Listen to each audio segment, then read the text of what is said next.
Presiden Prabowo Subianto menilai insiden ledakan yang terjadi di SMA Negeri 72 Jakarta sebagai sebuah peringatan untuk menumbuhkan kepedulian sosial.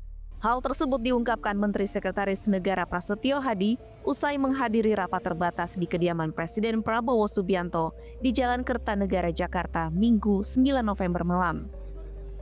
Menurut Mensesnek, Presiden menilai kehidupan sosial perlu senantiasa ditumbuhkan agar masyarakat terutama generasi penerus bangsa dapat saling menghormati dan menghindari hal-hal tidak baik seperti bullying atau perundungan.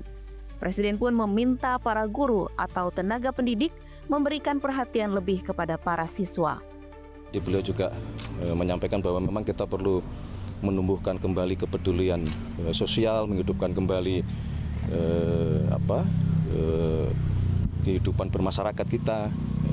Beliau tadi juga membahas bagaimana Karang Taruna harus aktif kembali, pramuka harus aktif kembali. Kalau di lingkungan sekolah, bagaimana juga para guru dan tenaga pendidik harus lebih aware atau perhatian manakala ada sesuatu yang dirasa mencurigakan.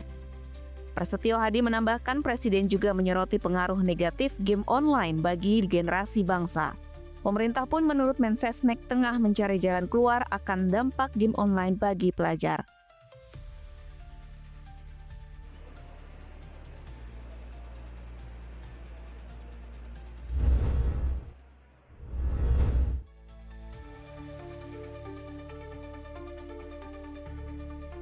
Menjawab kebutuhan sekolah dasar di Indonesia terhadap pembelajaran bahasa Inggris bertaraf internasional, penerbit Erlangga menggelar kegiatan product preview bertema Enhancing English Teaching Competence for Primary Teachers in the Era of Global Education.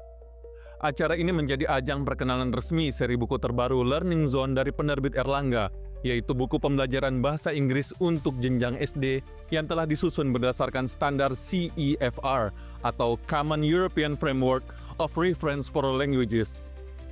Standar ini merupakan sebuah kerangka acuan internasional yang digunakan secara global untuk mengukur kemampuan berbahasa.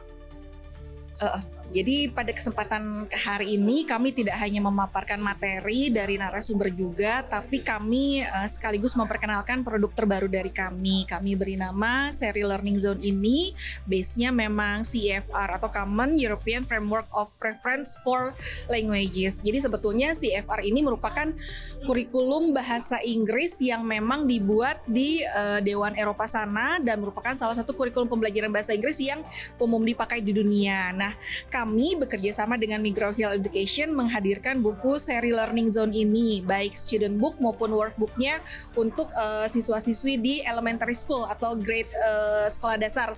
I think it's super important, and I would say we want to do that in two different ways. The first way is when we're looking specifically at an English learning classroom. So that's one of the things we did in Learning Zone actually was when the students are reading, they're reading about social studies or science or the arts because we want them actually learning while they learn the English.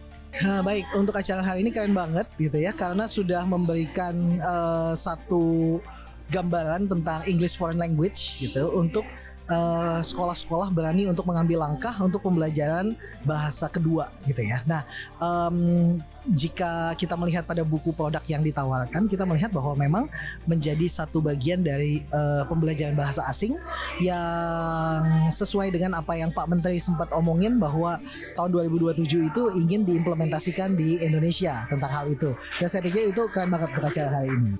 Kegiatan ini diikuti lebih dari 200 peserta, baik itu guru maupun kepala sekolah SD swasta dari Jakarta, Bogor, Bekasi, serta Banten. Melalui forum ini, para peserta pun dapat memperoleh inspirasi dan panduan praktis dalam menerapkan pembelajaran bahasa Inggris yang komunikatif, relevan, dan berorientasi global. Dengan terselenggaranya Product Preview Learning Zone ini, penerbit Erlangga menegaskan kembali komitmennya untuk menjadi mitra strategis bagi sekolah-sekolah di Indonesia dalam menghadapi tantangan globalisasi pendidikan. Billy Yoga, Hafiz Albar, dan Albi Wahyudin melaporkan.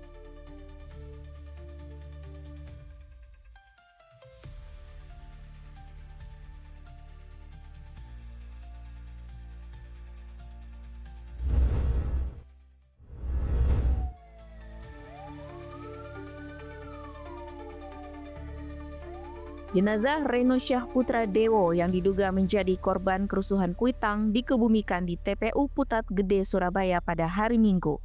Pemuda 24 tahun ini sempat dilaporkan hilang oleh keluarganya pasca kerusuhan di Jakarta pada penghujung Agustus lalu. 2 bulan kemudian, polisi menemukan 2 kerangka manusia dari sisa kebakaran di gedung ACC Kuitang. Korban kemudian teridentifikasi sebagai Reno dan seorang korban lainnya sebagai Muhammad Farhan Hamid. Saya perwakilan dari keluarga, saya paman dari Reno, dan mengucapkan banyak-banyak terima kasih buat institusi polisi yang sudah mengawal kasus hilangnya ponakan saya dari bulan Agustus sampai diketemukan, sampai dikebumikan sampai hari ini. Pihak Polri mensupport dengan kami mengucapkan terima kasih buat apresiasi itu semua. Selama 3 tahun terakhir, Reno bekerja di Astra Auto Parts Group Jakarta. Ia terakhir berkumpul bersama keluarga di Surabaya saat libur panjang Idul Fitri lalu.